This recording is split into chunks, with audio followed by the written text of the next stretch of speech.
It's the holiday season, but the tide's not on Michigan's gift list here. Boy, when it comes to mistakes, Michigan just doesn't make them. And oftentimes, turnover margin and missed opportunities decide playoff games. Yeah, I think one pick, the last time J.J. McCarthy threw a pick, I think was against Bowling Green.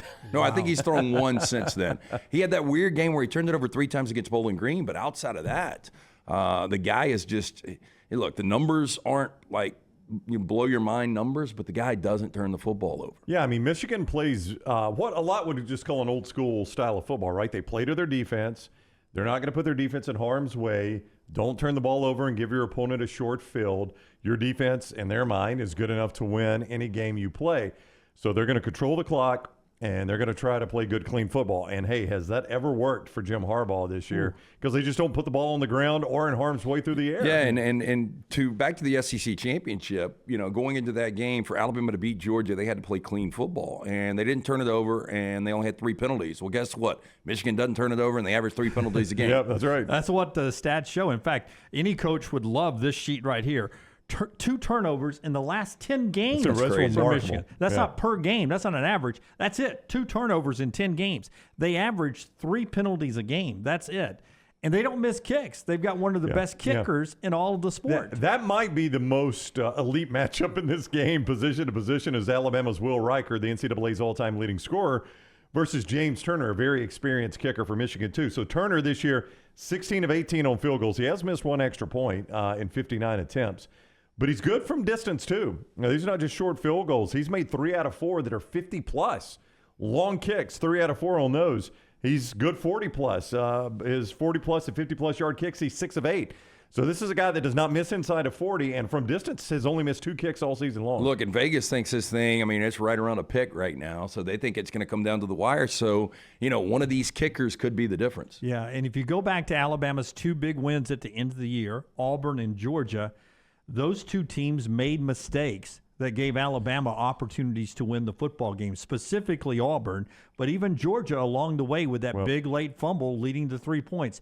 Michigan doesn't usually make those mistakes. Really, 2 turnovers ended up being the difference in those games. You count the muffed punt as a turnover for Auburn, which I know 4th and 31 was a crazy play, but you may not be in that position without that muffed punt.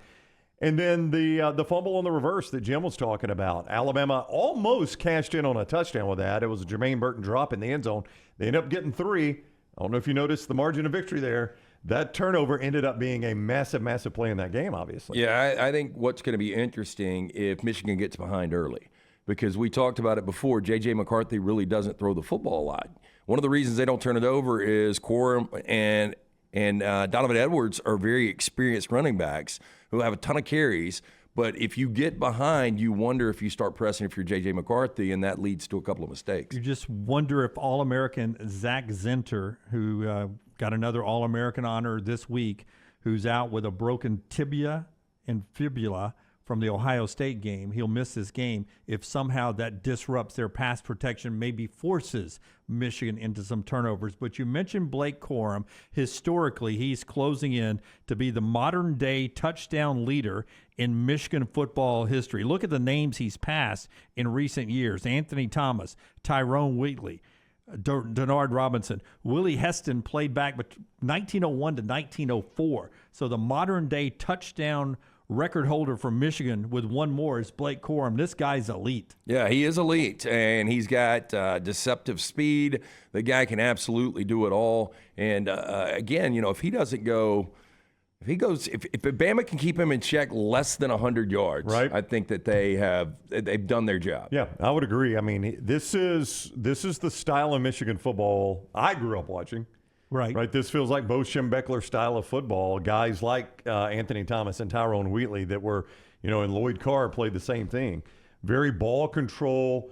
We are bigger and stronger than you are. Might not be faster, might not be more athletic, but we know we're bigger and stronger, and we can line up and impose our will up front. That's what Michigan football has been built upon. Now, I will say this. Alabama plays a lot of teams in the SEC that think they can do the same thing, line up and impose their will. It's generally the way you win the Southeastern Conference is stopping other teams from doing that. Yeah, control the clock. Whenever we turn the clock to 2024, will Michigan be able to hold off Alabama? They've got an experienced team, and they go to the Rose Bowl, where they have 3 more wins than Alabama historically out in Pasadena.